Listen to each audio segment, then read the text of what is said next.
Ahí estamos. Bueno, continuando con lo que estábamos viendo ayer, entonces, les comentaba, estábamos en la clasificación de que hace Mario Bunge respecto de los distintos tipos de ciencia. Como les decía, esto es parte de lo que se llama la epistemología de la investigación.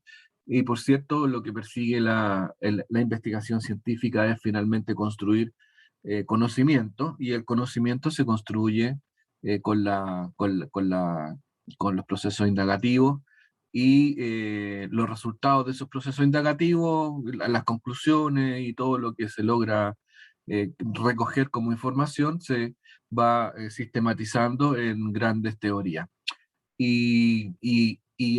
La forma y el proceso investigativo da pie, ¿no es cierto?, a lo que denominamos el conocimiento científico. Bueno, y Mario Bunge hace la distinción entre dos tipos de ciencia, dos grupos, como es la ciencia formal y la ciencia fáctica.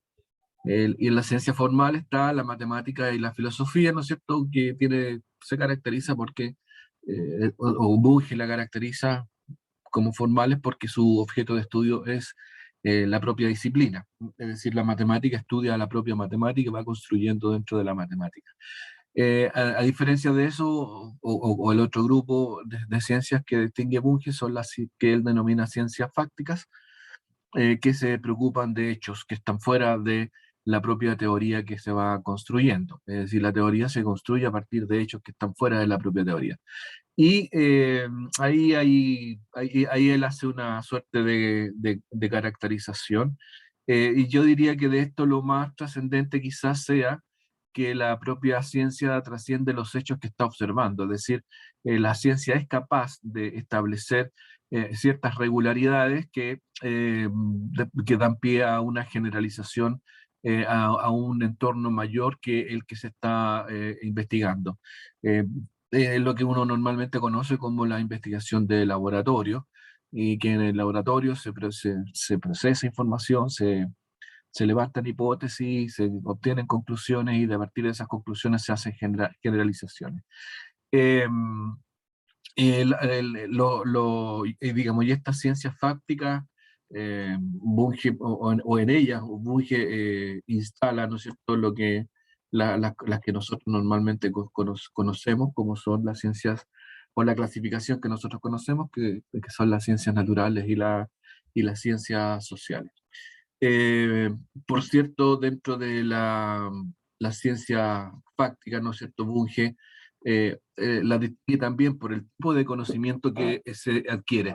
No es un conocimiento especulativo como lo es la filosofía, por ejemplo, que a la filosofía en realidad no le interesa tanto la contrastación empírica, o sea, no es su razón del ser.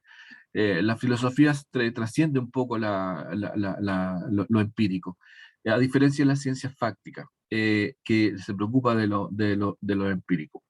Eh, y bueno, ahí hay una serie de características que Bunge le asigna a las ciencias fácticas, ¿no es cierto? Y que parte de una cuestión muy importante, y que no, por lo menos en el curso lo vamos a estar permanentemente señalando, que son el planteo de los problemas. La ciencia o la investigación científica parte del planteamiento de un problema de investigación, y que no necesariamente es una situación problemática, sino que se le denomina problema de investigación a lo que la investigación quiere dilucidar, digamos. O sea, y se plantea en términos de preguntas. O sea, el problema de investigación es una pregunta, que uno podría formularla en términos como, por ejemplo, cómo los niños de tercero básico aprenden las operaciones básicas. O sea, cómo los niños aprenden la matemática, podríamos decir, como una gran pregunta.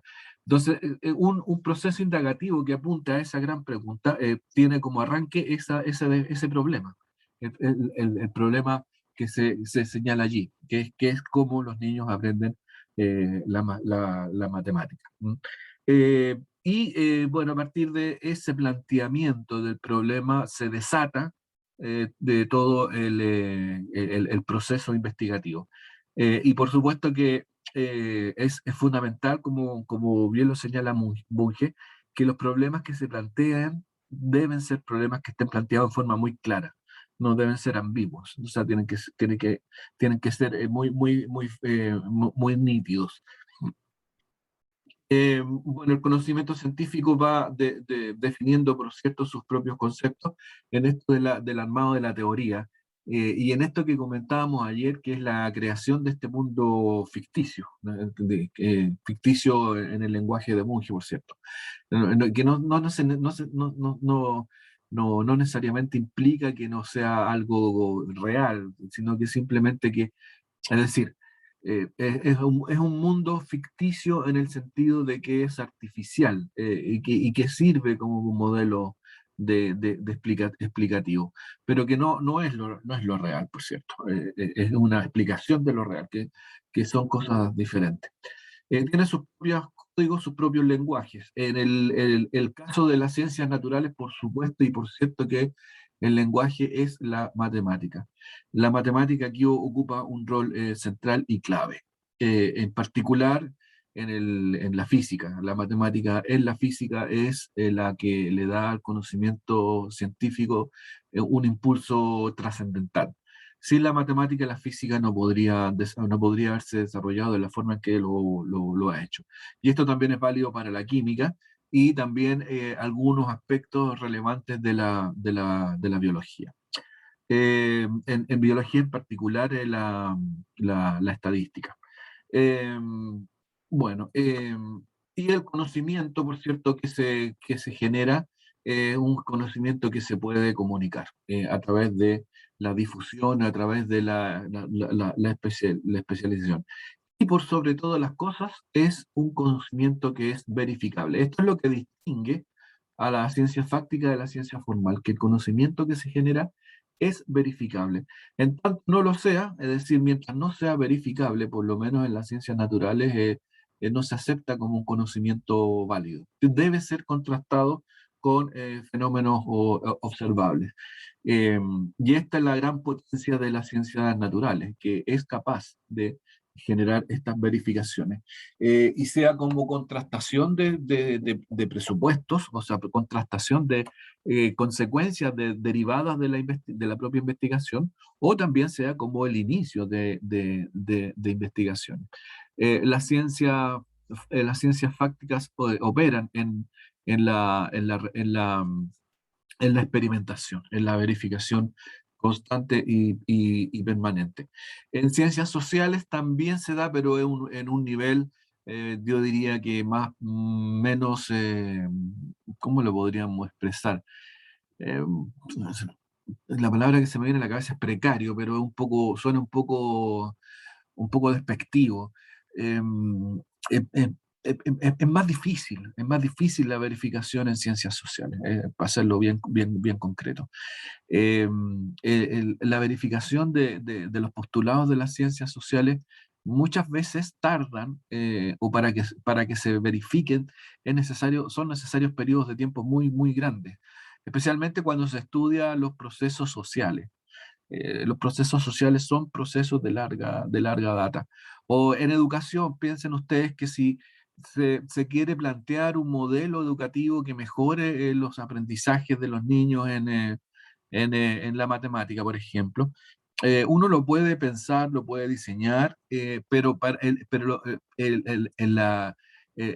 proceso de implementación y verificación de lo que se está postulando es un proceso que puede tardar mucho tiempo, mucho tiempo. Y además es un proceso delicado también, porque la verificación es sobre la base de personas. Entonces, si los supuestos son equivocados, se les puede generar algún perjuicio a personas, no a cosas inanimadas, sino que a personas. Por lo tanto, es una cosa compleja. Los experimentos sociales tienen marcos y normas éticas que los hacen extremadamente complejos. No es llegar y hacer un experimento social o un experimento con personas o con el comportamiento. Lo que hacen normalmente las ciencias sociales, más que experimentación, es observación. Y a partir de la observación establecer patrones, y a partir de esos patrones eh, establecer regularidades y ciertas teorías. y las que posteriormente contrasta con otras observaciones. No manipula necesariamente, sino que más bien es una cosa más descriptiva y que de repente se transforma en algo más explicativo. Eso es lo que hace más complejo la investigación en ciencias sociales, a diferencia de las ciencias naturales, porque en ciencias naturales, por ejemplo, cuando yo quiero hacer la observación o quiero mostrar o llevar a la práctica alguna teoría respecto de, qué sé yo, no sé, del átomo, bueno, se hace con aparatos, con mediciones, con ciclotrones, con aceleradores de partículas, y se experimenta, se modela, se, se, ¿cómo se llama? Se manipulan variables y cosas por el estilo. Cosa que en las ciencias sociales en realidad no es posible de hacer. Eh, bueno, otra cosa importante de las ciencias sociales, de las ciencias prácticas que son explicativas, es decir, encuentran o buscan o aspiran a encontrar elementos causales. Cuando hablamos de explicativo, que algo es explicativo es porque encontramos razones, causas. Y ahí nos situamos en el positivismo, en la relación entre causas y efectos. O sea, si yo manipulo algo, ocurre otra cosa.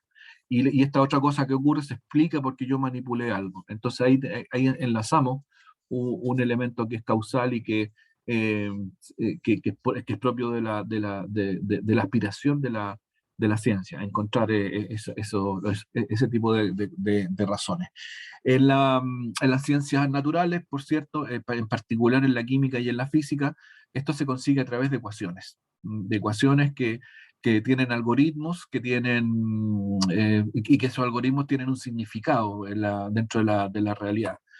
Por ejemplo, la ecuación E igual mc al cuadrado es una ecuación que tiene una igualdad, que tiene elementos, que tiene variables, que tiene incógnitas algunas veces, pero cada uno de los símbolos tiene un significado en la disciplina. E es energía, M es masa y C es la velocidad de la luz.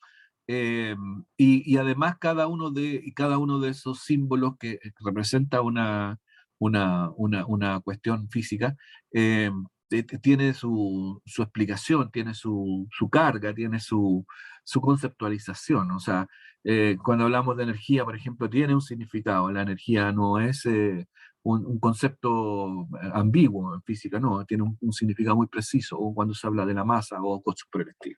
Entonces, este factor explicativo en las ciencias naturales se consigue a través de las matemáticas. En las ciencias sociales hay aspiración de conseguir efectos explicativos a través también de la matemática.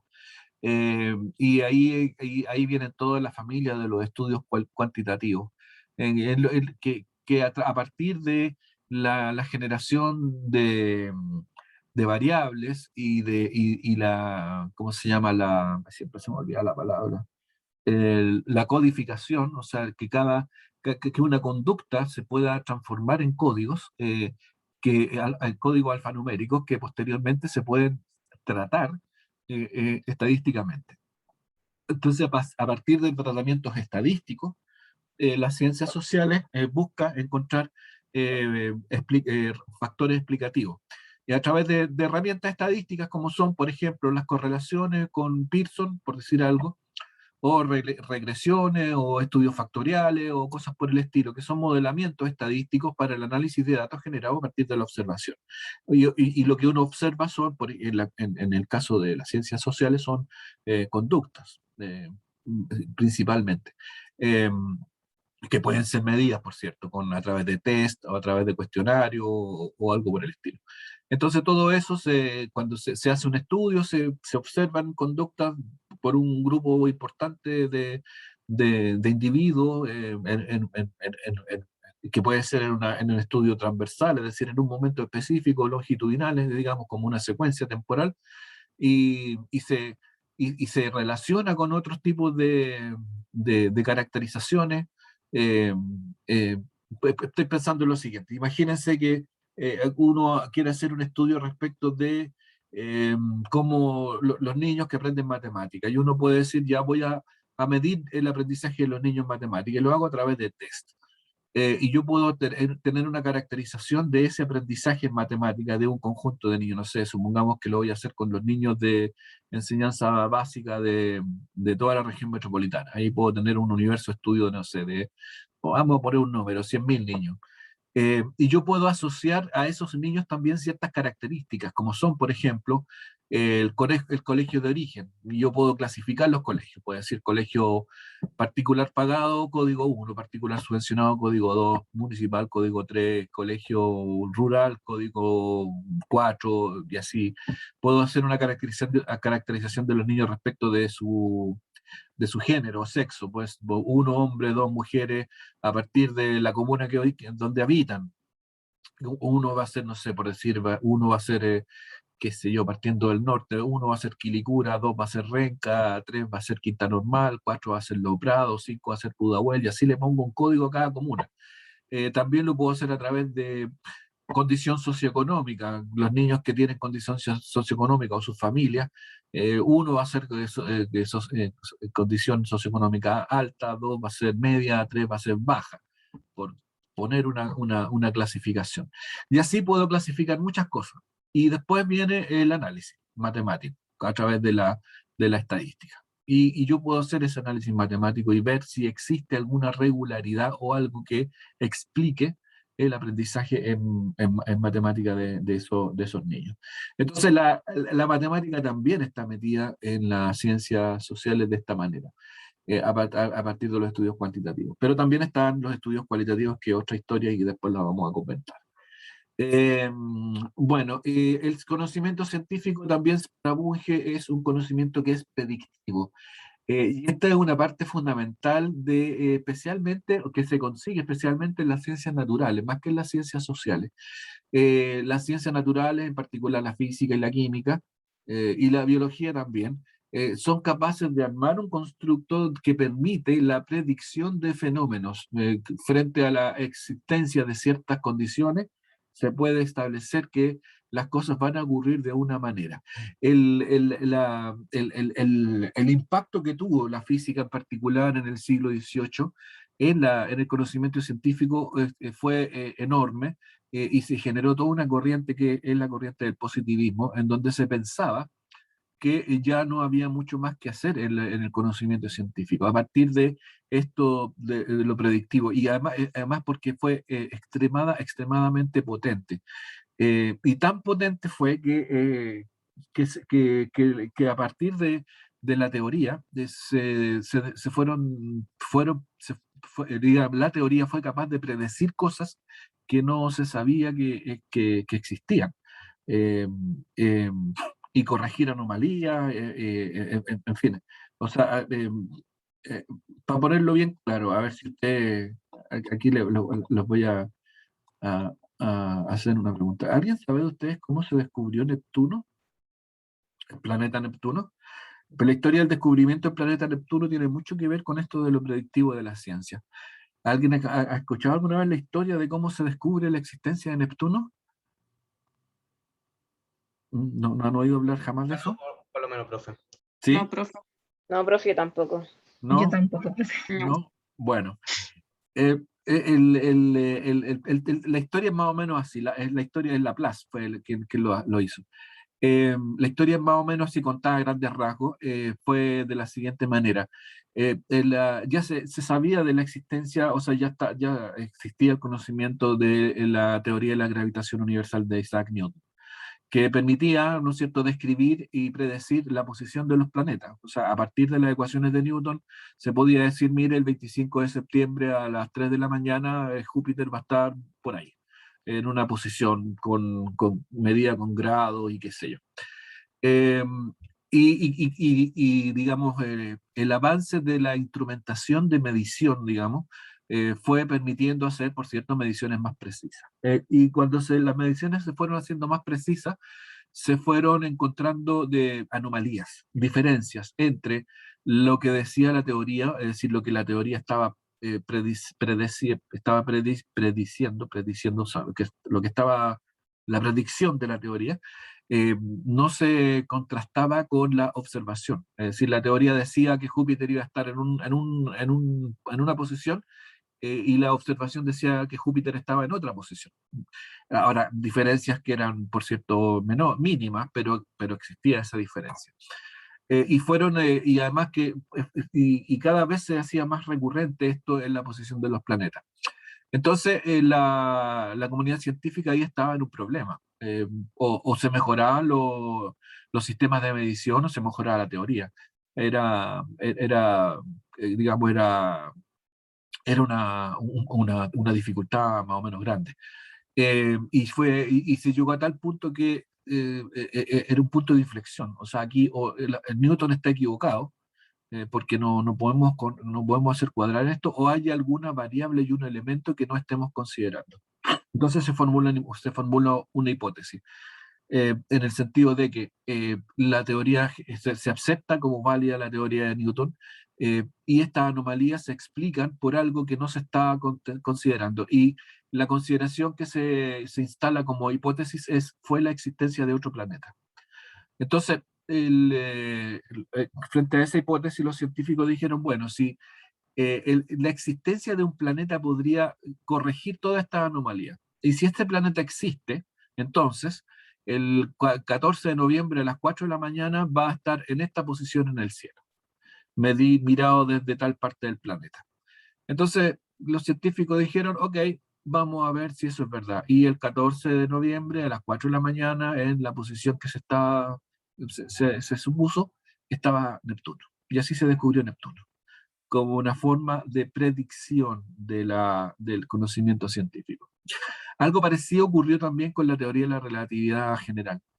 Ustedes saben, bueno, si no sé si lo saben, pero se los comento, se los recuerdo o se los cuento. La teoría de la relatividad general, por cierto, no la destruye, la problematiza la teoría gravitacional de Newton. O sea, la teoría de la relatividad era algo así como, imagínense que en un mundo católico cristiano de repente alguien dice que Cristo no existió, o algo así. Era un sacrilegio, era una blasfemia, era para los científicos de la época era algo tremendo. Eh, y bueno, pero la teoría de Newton estaba fallando en las mediciones. O sea, la física clásica no era capaz de satisfacer ciertas cuestiones, en particular a nivel de partículas, pero en especial también en cuestiones que tenían que ver con la medición de la posición de los planetas. Entonces, pero las diferencias eran pequeñas, pero existían. Entonces, bueno, viene el genio de Albert Einstein y genera toda su teoría de la relatividad general. Y una de las consecuencias de la teoría de la relatividad general era que la posición de Mercurio en torno al Sol tenía una variación respecto de lo que era capaz de predecir la teoría de Newton. Y esa posición de Mercurio solamente se podía medir en un eclipse, porque la luz del Sol es tan potente que no es posible ver a Mercurio, porque Mercurio está muy pegado al Sol, entonces está muy cercano y la luz del Sol no permite verlo. Entonces, en un eclipse, ahí aparece Mercurio. Y bueno, la historia dice que la Segunda Guerra Mundial postergó la medición porque estaba todo planeado para hacer esa observación en la parte oriental de Europa, cerca de Rusia, pero vino la guerra y se tuvo que posponer, y se tuvo que esperar otro eclipse. Y finalmente se pudo hacer la medición desde África, donde ahí en África años después hubo un eclipse total.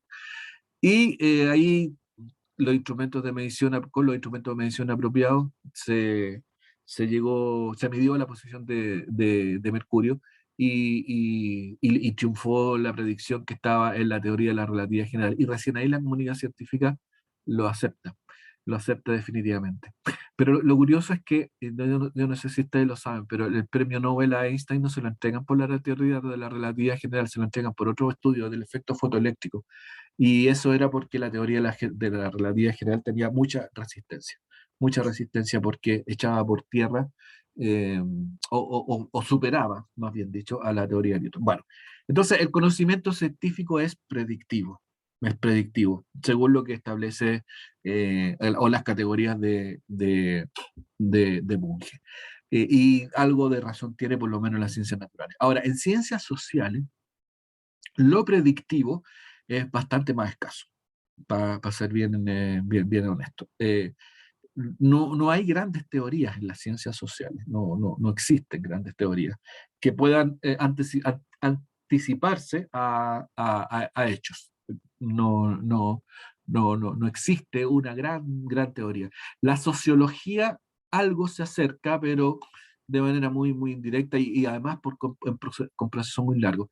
Yo diría que, por lo menos de lo que yo conozco, la aspiración más grande y que tuvo mayor nivel de éxito por bastante tiempo, de generar una teoría explicativa para el devenir de las sociedades, es el marxismo, la teoría de la evolución de la sociedad a través de los conflictos de clase y de la economía. Entonces, ese marco conceptual, ese marco teórico, sirvió por mucho tiempo para explicar muchas cosas. Eh, y de hecho, por un tiempo también pudo predecir ciertas cosas, pero al final digamos, digamos, se debilita mucho en la concepción económica por la concepción económica del devenir de las sociedades. Pero yo diría que así es como el esfuerzo más importante. El liberalismo también es un esfuerzo importante por entender las relaciones y la estructuración de la sociedad a través del individuo, de la capacidad de las personas por generar cosas, eh, por, eh, por las relaciones económicas y ese tipo de cuestiones. Pero a mi modo de ver, y aquí puedo estar equivocado, a mí me parece que dentro de las teorías que explican la configuración de lo social, me parece que una de las más abarcadoras es la teoría marxista. Eh, Ahora, en otros ámbitos, la antropología también hace muchos y grandes aportes, pero la antropología desde una perspectiva un poco más particular, por el estudio en particular de los desarrollos culturales y mucho más descriptivo que explicativo. ¿Ah?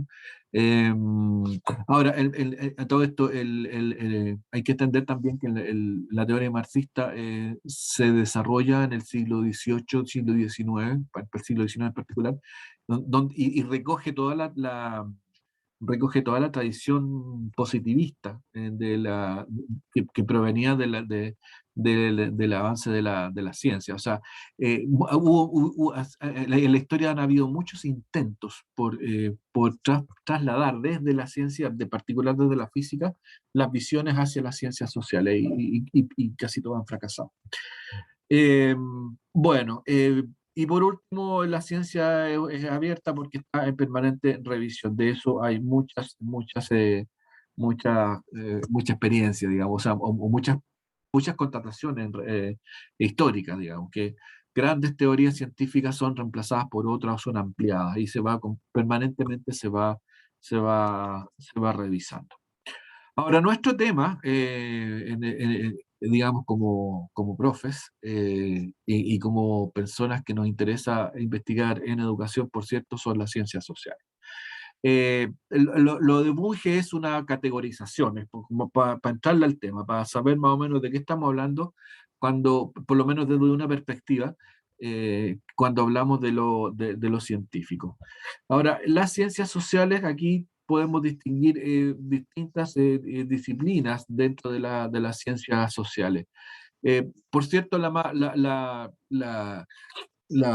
original, no sé si la original, pero la que le da un impulso muy relevante, en particular a fines del siglo XIX, principios del siglo XX, a las ciencias sociales como tal, es la antropología. Porque comienza a ser una disciplina en que se aplica la sistematización para la observación de fenómenos vinculados a la convivencia de las personas, entre las personas. Eh, y los primeros que hacen este tipo de cosas son los ingleses, en una corriente que se denomina la corriente naturalista. y en particular una corriente, una disciplina o una técnica de estudio que es la técnica etnográfica. Digamos, los cientistas sociales o los antropólogos o los primeros antropólogos ingleses lo que hacían o lo que hicieron fue irse a estudiar la conducta de distintas agrupaciones humanas, en particular las tribus africanas.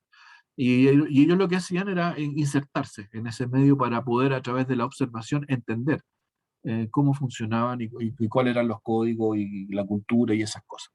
Después se desarrolla más con la sociología, y en la sociología hay pensadores que dan impulsos fundamentales, por ejemplo Max Weber, Carlos Marx también, vinculado mucho a la economía, vinculado mucho al poder, a los estudios sociales y ese tipo de cosas, la economía política, qué sé yo. La sociología, a mi juicio, es la madre de las ciencias sociales, desde allí arrancan todas las demás.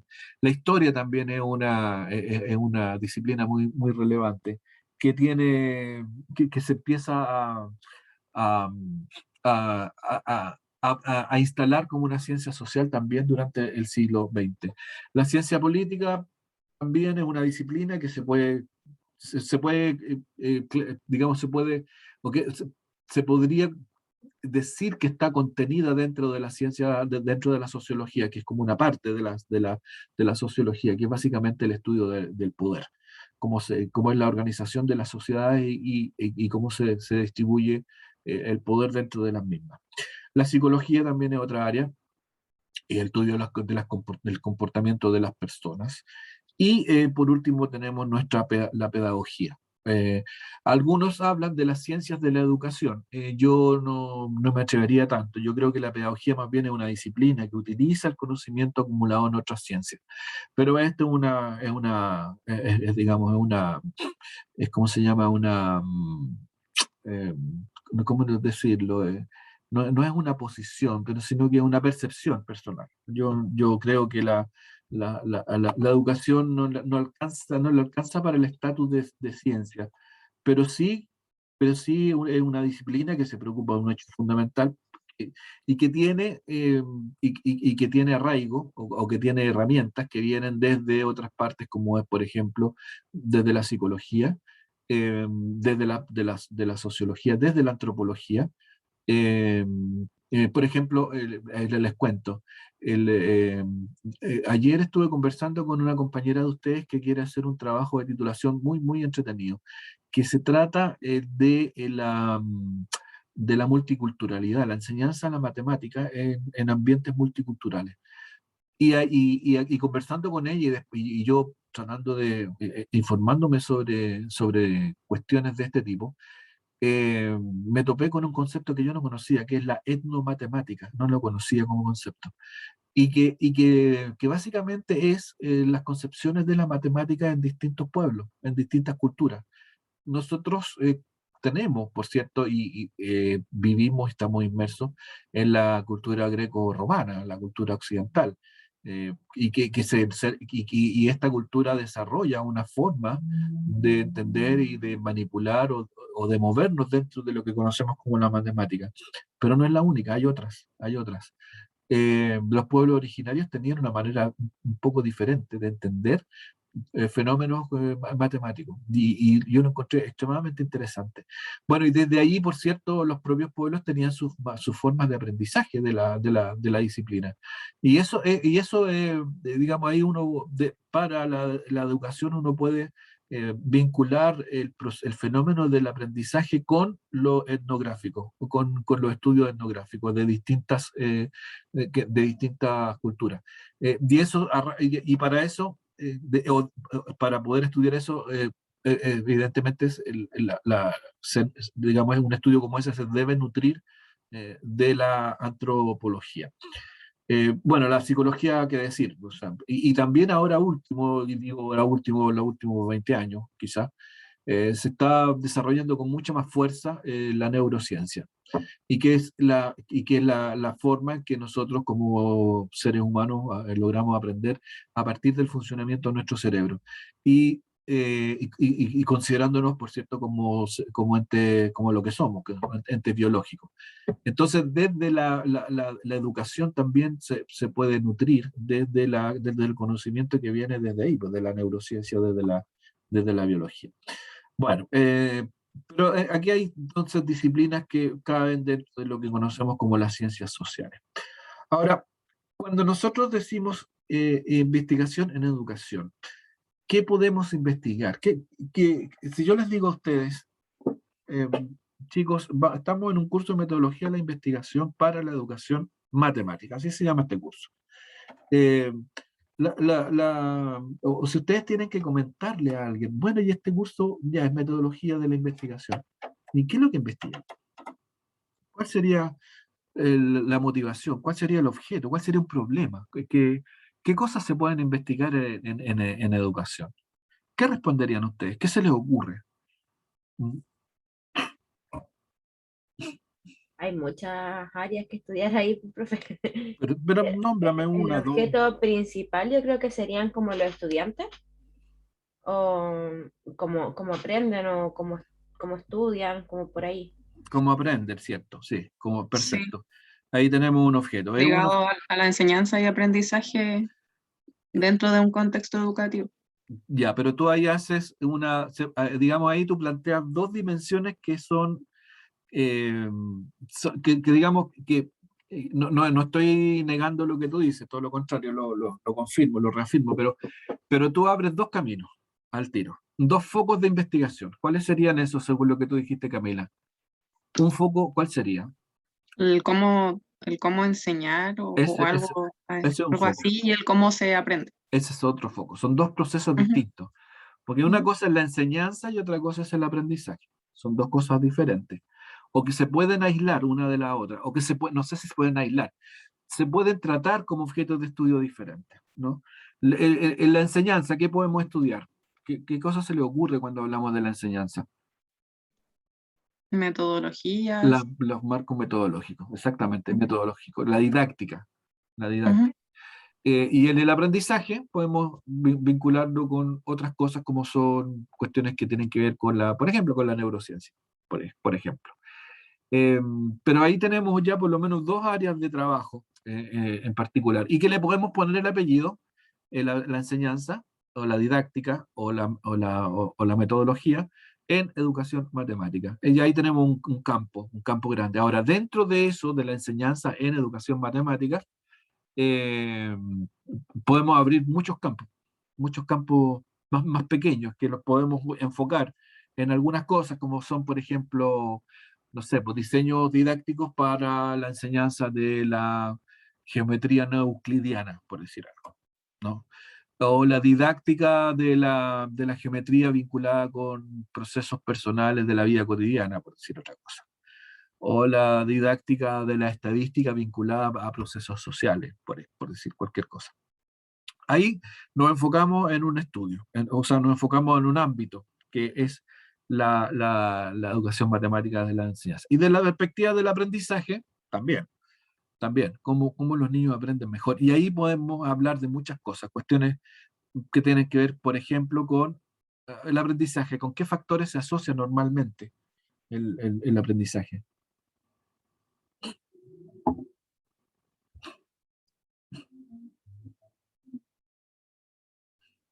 ¿De qué depende el aprendizaje? Si yo le hago esa pregunta, ¿qué se les viene a la cabeza? Pueden ser distintos métodos. Es que cuando hablamos de método estamos en la enseñanza. Ahora yo estoy planteando del aprendizaje, O sea, Del como, estudiante. claro, del del estudiante. estudiante. Ya, pero está bien, Ujú. del estudiante, porque pues, está muy bien, porque el estudiante, al final el aprendizaje es un proceso interno, personal. Todos aprendemos de una manera diferente. Pero ¿cuáles son los factores en el aprendizaje? El entorno, El entorno, muy bien. ¿Quién lo dijo? No alcancé a capturar. Javiera. Javiera, sí, me parece muy bien, Javiera. El entorno es muy importante para el aprendizaje, por cierto. Eh, y cuando tú dijiste entorno, Javiera, ¿en qué estabas pensando? Profundiza un Me, re- poquitito más. me refiero al espacio en donde se encuentra la persona que está aprendiendo. O sea, el Ya, entorno tanto emocional, el entorno físico, el entorno social, en el que se mueve el estudiante a la hora de aprender. muy bien, muy bien, muy bien. Ahí tienes factores que en el del aprendizaje. El año 2005, 2006, por ahí, un investigador en educación chileno, que es filósofo, que es Luis Casasus, inició un trabajo con la UNESCO, un trabajo de investigación de varios años, y lo hizo a nivel latinoamericano. Y lo que pretendía este estudio de Juan Casasus era eh, digamos, encontrar los determinantes más relevantes en los procesos de aprendizaje de los niños y las niñas. Y para eso se dedicó a recoger información de aprendizaje de niños y niñas en no sé, más de 1500, 1600, no sé, o a un número muy grande de colegios a nivel latinoamericano. Y este fue un estudio cuantitativo, por lo tanto, caracterizó los entornos de los niños. Caracterizó algunas prácticas, caracterizó condiciones socioeconómicas, condiciones laborales, los profesores, en fin, una serie de factores. Y después, yo supongo que habrán hecho algo así como un estudio factorial con toda esa información. Y al final en las grandes conclusiones, que estas conclusiones tienen como casi 10 años, y las conclusiones de Casasu era que, bueno, reafirma lo que sabemos, que el aprendizaje es un fenómeno multifactorial. Hay muchos factores que influyen en el aprendizaje, pero dentro de los factores hay uno que está por sobre los otros, y ese es el factor emocional. El aprendizaje, entonces, según este estudio digamos, realizado por Casasus, estableció que el factor que más influye en el buen aprendizaje de los niños y las niñas es el factor emocional. Y de ahí en adelante Casasus se dedicó a profundizar en esto del factor emocional.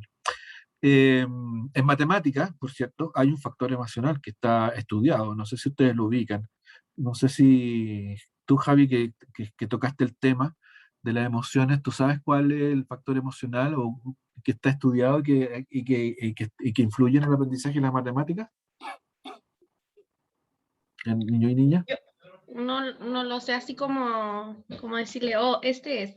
Pero ¿Ya? yo me imagino que la emoción, el factor de emoción que más se estudia en la matemática debe ser la frustración o el miedo a aprender matemática, Sí, a enfrentarse, porque es exactamente. como un trauma escolar predominante a la hora de aprender y enseñar matemática. Exactamente. Sí, es correcto, por ahí va el tema. Pero por lo menos en la literatura está conceptualizado con un término, que es el término de ansiedad matemática, y que es un término que está estudiado y que hay harto escrito sobre eso, que yo les recomiendo mirar, porque digamos, es algo que en cierto un número de niños y niñas existe. Otro factor, y bueno, y esto lo traigo a colación porque yo guié un trabajo de titulación que precisamente buscaba indagar cómo los profesores de matemáticas enfrentaban la enseñanza de la matemática considerando este factor de la ansiedad matemática y la emoción. Fue un trabajo de título muy bonito que hizo una compañera de ustedes y que sacó un 7 en su examen de titulación. Y también tengo un par de trabajos de titulación que apuntan a otra cosa, que tiene que ver con la ansiedad matemática, pero desde otra dimensión. Yo no sé si ustedes conocen alguna otra dimensión que distinga o que afecte el aprendizaje de la matemática en niños y niñas, o que genere alguna distinción en el aprendizaje entre niños y niñas.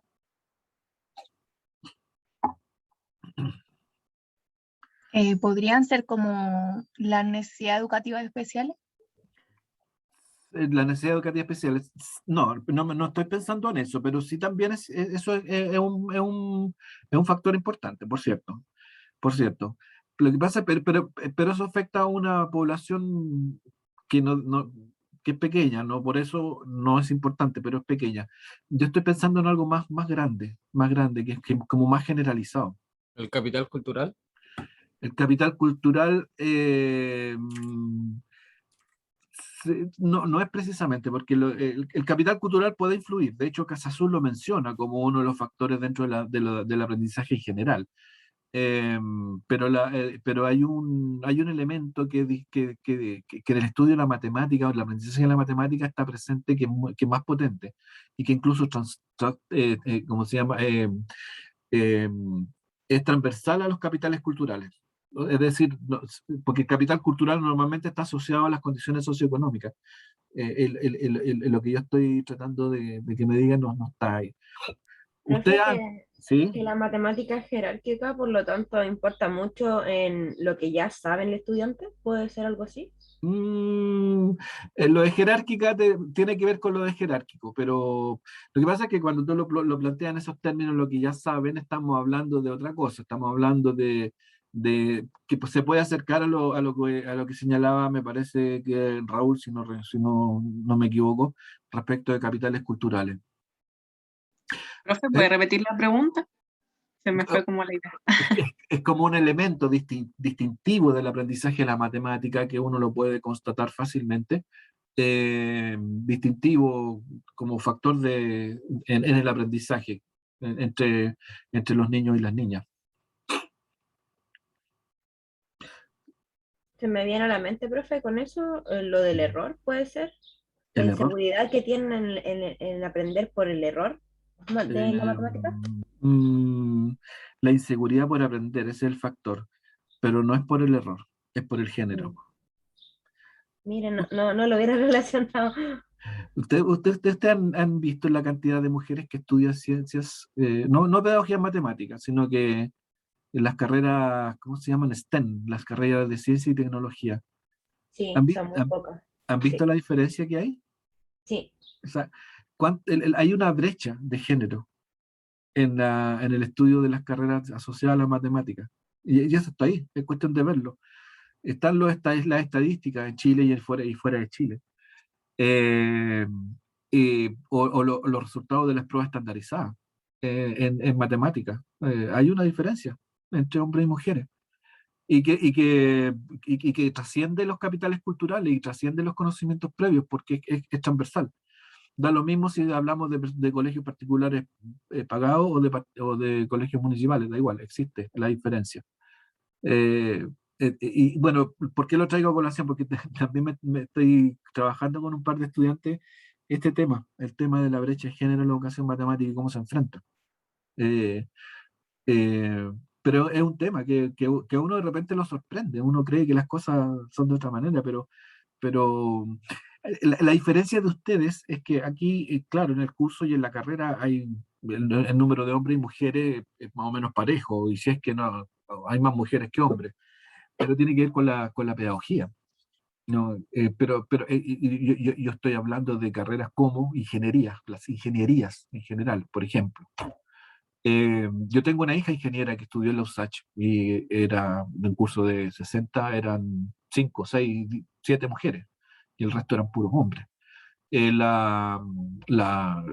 Digamos, qué sé yo, las licenciaturas en física yo no sé si las licenciaturas en matemática, la matemática pura, la ingeniería matemática, por ejemplo, eh, habría que ver, pero en términos generales hay una brecha en lo que se denomina las carreras STEM.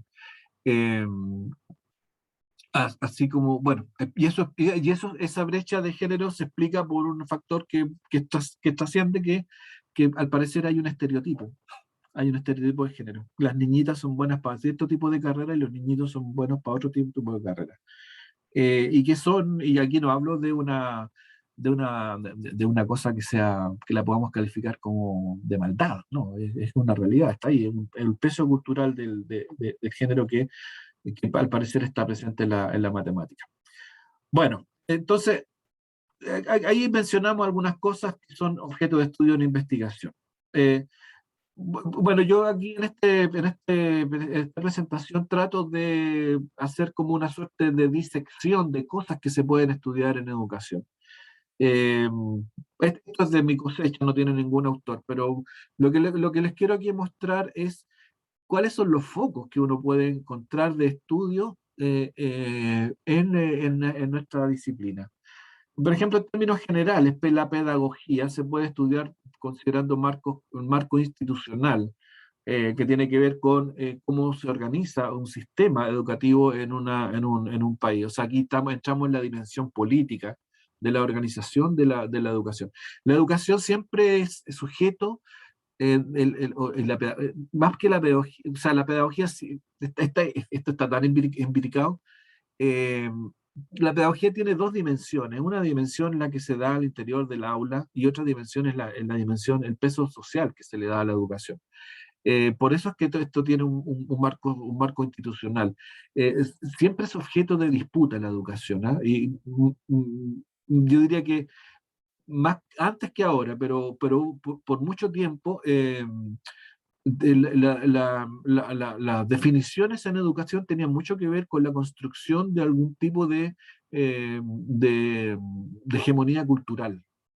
Eh, Como entendiendo la educación como la reproducción de un cierto orden dentro de la sociedad. Y muchas veces también como una suerte de agente represor para la generación de nuevas cosas. Sobre eso, yo no sé si ustedes lo han leído alguna vez, pero yo, si no lo han hecho, yo se los recomiendo porque van a ver la educación de una perspectiva muy indoamericana, muy latinoamericana, que es la obra de Pablo Freire. No sé si ustedes conocen a Pablo Freire, o lo han leído alguna vez? Me suena, profe, pero no recuerdo. No recuerda. Bueno, yo, de verdad, chiquillos, yo les recomiendo Pablo Freire. Él es un pedagogo, estudiante de la educación brasileño, eh, que, que se le conoce porque él estableció una forma de entender la educación y que se le denominó la pedagogía de la liberación. Y que él entendía que la educación tenía que estar al servicio del cambio social, como contraposición a la educación como una herramienta para la conservación del orden social. Bueno, esa disputa entre el cambio entre lo innovador y lo conservador es una disputa eterna, por cierto, en el orden social, pero que se instala se instala en los sistemas educativos. Eh, yo recuerdo, por ejemplo, grandes discusiones respecto al sistema educativo que han tenido que ver con muchas cosas, como por ejemplo eh, la educación sexual es un caso, por ejemplo. Una visión sobre la sexualidad humana y una visión distinta que se combaten que se contraponen y que chocan en la acción educativa, ¿no? Otra visión cuál puede ser. Bueno, ustedes han sido testigos y algunas seguramente protagonistas también de disputas respecto de cómo entenderle la actividad en la escuela, de cómo entender el colegio, los tipos de ordenamiento, qué sé yo. Bueno, todo eso es el marco institucional, la organización de un sistema. El marco social también tiene que ver con la organización institucional, pero desde una perspectiva más política, donde están las dos cosas bien mezcladas. Pero también, y aquí bajamos a lo que estamos conversando hace un rato, el marco que tiene, o sea, el foco de estudio que tiene que ver en los procesos de aprendizaje, propiamente tal, en lo educativo. Esto podríamos decir, si ustedes quieren, es como no sé si lo más puro, pero es como lo más evidente, ¿no? Y bueno, la organización político-social ahí está presente también. Desde la perspectiva del marco institucional se puede estudiar la educación vista desde la perspectiva del Estado, las grandes corrientes que han estado dominando la cultura del Estado.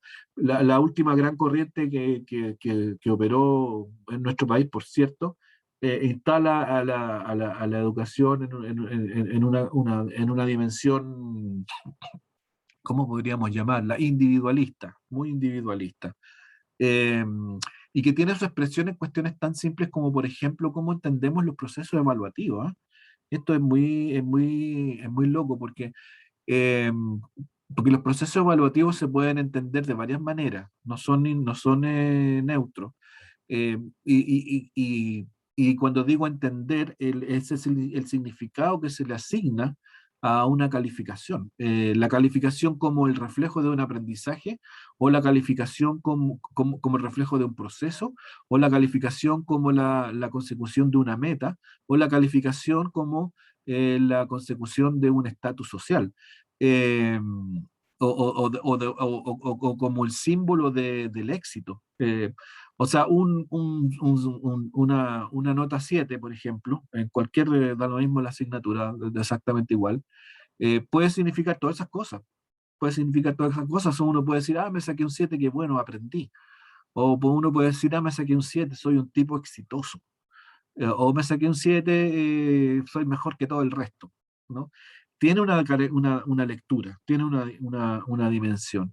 Y en nuestro país, desde yo diría que del año 80 para adelante, cuando se moldea el sistema educativo de una manera radicalmente distinta a lo que teníamos antes de esa fecha, se instala una visión muy, ¿cómo lo podríamos decir? Es muy individualista del proceso educativo, muy al servicio de la clasificación de las personas, y muy utilitarista también, de los procesos educativos. Eh, y esto se profundiza después, especialmente en lo que tiene que ver con la segmentación en la organización del sistema y de la visión del Estado, desde de los años 90. El rol del Estado en educación también es importante. Pues, yo no sé si ustedes han oído hablar de un concepto que existió en Chile hasta los años 80, que era el Estado docente. El Estado era el proveedor del sistema educativo, los privados también, pero en una dimensión muy menor. Siempre han existido colegios particulares, pero la educación pública en nuestro país era lo predominante. O sea, uno iba a estudiar al colegio que le quedaba más cerca, porque en todos los barrios, en todas las ciudades, en todos los pueblos, había colegios que eran del Estado. Y el servicio educativo era igual para todos. Tuviera, y en esos colegios se encontraban todos los niños del barrio, todos los niños del vecindario, sin importar su origen social, sin importar ninguna otra condición más que el hecho de pertenecer a un territorio. Eh, y además igualitario. Eso, y eso, bueno, tiene su explicación y su génesis por el esfuerzo que se hace desde el Estado desde los años 30 y 40 en adelante, por procesos de escolarización, de alfabetización, de cobertura, y qué sé yo. Y que llegan a su máxima expresión en la década del 60, cuando se hace digamos, la década del 60 se alcanza casi la universalidad de la enseñanza básica. Y lo que era un tremendo logro, que toda la población alcanzara el octavo básico, o el sexto humanidad en ese tiempo. Y después viene el otro esfuerzo por la escolarización de la enseñanza secundaria, que se empieza a conseguir como universalidad en los años 70. Pero después del año 80 viene una reforma, y que cambia eso. Ya el Estado no es el que provee el servicio educativo, sino que lo empiezan a proveer agentes más pequeños, como son los municipios, y emerge la vinculación o la delegación del Estado en privado de la entrega del servicio educativo. Y ahí emergen con mucha fuerza en el sistema escolar, en los años 80 y en particular de los 90, la educación particular subvencionada. Y el Estado se queda, no, o sea, no el Estado, sino que la educación pública se restringe a los municipios, y cada municipio entendiéndolo como un ente más autónomo. Y eso produce, y eso ese es el marco institucional. Y eso tiene efectos, tuvo efectos, y los efectos que ustedes seguramente han comentado y han conversado. Bueno, también el sistema educacional, cómo se organiza en la educación primaria, la educación secundaria, la educación terciaria, el marco de lo que ocurre dentro del aula, el Estado o la institucionalidad se mete en el aula, si bien el Estado no es el dueño no es el sostenedor, el gran sostenedor de las escuelas, pero sí dicta normas, dicta muchas normas, muchos decretos, hay decretos de evaluación, hay resoluciones, bueno, hay una ley orgánica constitucional sobre la educación y qué sé yo, y se mete en el aula. Y por cierto, también en la escuela organiza los procesos en una dirección y qué sé yo. Bueno, y aquí también en todo esto, en el rol del Estado y la organización del sistema aparecen cosas tan potentes y tan relevantes como son, por ejemplo, las mediciones estandarizadas. En una lógica de lo que pretende es que es ¿cómo se llama? La,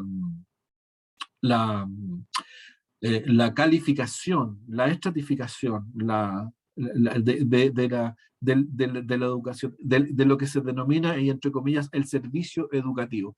Porque esto parte de una premisa: las personas son libres de elegir, los padres son libres de elegir el colegio donde van a ir sus hijos. Entonces, en esta lógica, ¿no es cierto?, el elegir el colegio donde van sus hijos entra en la lógica de como cuando uno va al supermercado y elige la marca de la leche que quiere comprar. Entonces aquí el padre elige al colegio donde quiere que vaya su hijo, y entramos en una lógica de ese tipo. Y para hacer la distinción de los colegios, ¿no es cierto?, se instala una medición. Entonces, y esa medición es el CIMSE. Y el CIMSE lo que hace es, por cierto, medir los niveles de aprendizaje, pero al mismo tiempo calificar a los colegios de una forma. Y llega a tal extremo eso que yo recuerdo en el primer gobierno de Sebastián Piñera, cuando Joaquín Lavín era ministro de Educación, se instala una lógica de colores de los colegios. Había colegios que tenían un color verde, colegios que tenían un color amarillo y colegios que tenían un color rojo. Y se le entregaba esa información a los padres para decirle: mire, este colegio que es verde tiene CIMSE alto o avanzado en CIMSE, este que es más amarillo va más o menos, y este que es rojo es malito. Entonces ahí se parte de esa lógica, que es una lógica de organización del sistema. Y además de esto, amarrado con la subvención, en que la subvención, no sé si ustedes lo saben, pero la subvención es un voucher, o sea, es un monto que se le asigna a una institución educativa por la asistencia a clase. O sea, mientras más niños tenga un colegio, más plata recibe. Entonces los colegios, para poder sobrevivir, lo que hacen es generar diferenciaciones y mucho marketing. Y se instala esa lógica en el sistema educativo. Y esto parte en los años 80, se profundiza en los años 90 y se perpetúa en los años 2000 y aún persiste. No, eso no ha cambiado. Bueno, eso es un marco institucional, ¿no? Eso es un marco institucional. Oye, me estoy alargando. Ya. Pucha, me pongo a hablar, usted me tiene que parar si me pongo a hablar mucho. ¿Y por qué estamos hablando del marco institucional? Porque se puede hacer investigación sobre eso. Ese es otro foco de investigación, también, de los marcos institucionales. Los marcos sociales, ¿no es cierto?, el desarrollo económico, el financiamiento, la interculturalidad, las comunidades locales, el marco político, social, la valoración que viene de la educación como un bien social o como un bien de consumo, que son las visiones que se ha tenido. Una investigación puede ser cuál es la consecuencia de entender a la educación como un bien social y cómo es la consecuencia de entender a la educación como un bien de consumo. ¿Qué implicancias tiene todo eso? La educación como herramienta de la movilidad social, o la educación y las estructuras de poder. Todo esto en un marco que se puede denominar político-social. En los procesos de aprendizaje, los modelos curriculares, ¿no es cierto?, la gestión de los procesos educativos, la didáctica, que es lo que hablábamos recién, lo que comentaba la Camila, la gestión de los procesos evaluativos, cómo medimos el aprendizaje. Es un tema enorme, cómo medir aprendizaje. No es tan simple o sea, es un arte. Que no siempre es muy preciso. ¿Qué es lo que mido yo? ¿Qué es lo que me importa?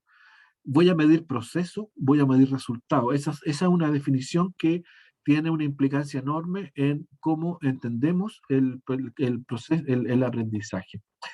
Los modelos curriculares, ¿no es cierto?, los modelos clásicos curriculares, los modelos constructivistas, los planteamientos críticos y sociopolíticos. Aquí tenemos a Pablo Freire, y el enfoque tecnológico y sistémico. Son modelos que se pueden estudiar en procesos de investigación.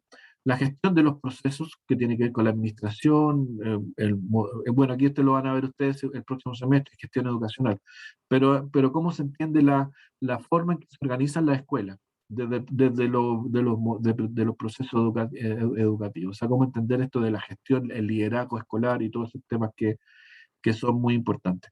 Bueno, acá tenemos la gestión de los procesos evaluativos, modelos formativos de evaluación, modelos sumativos, modelos estandarizados, modelos orientados a los procesos.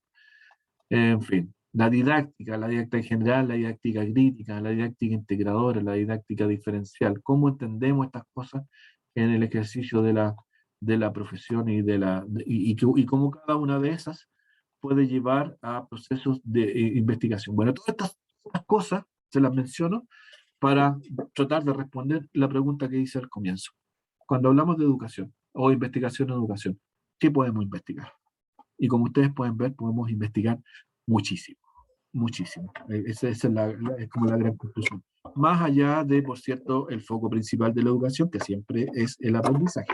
Pero, como alguien muy bien dijo por ahí, uno de los factores del aprendizaje son los factores ambientales. Y uno puede circunscribirse en los factores ambientales que están dentro de la sala de clase, dentro de la escuela, dentro de un territorio, o dentro de una región, o dentro del país. O sea, todos esos son factores ambientales, y uno puede entrarle a cada uno de ellos haciendo procesos indagativos. ¿Se entiende lo que quiero decir? Sí, Me, profe. me gustaría ver las caras. No sé quién está durmiendo, quién no está durmiendo, si están lateados, si no están lateados. Necesito retroalimentación. Durmiendo no estamos, profe. Ya, a ver, levante la mano los que están durmiendo.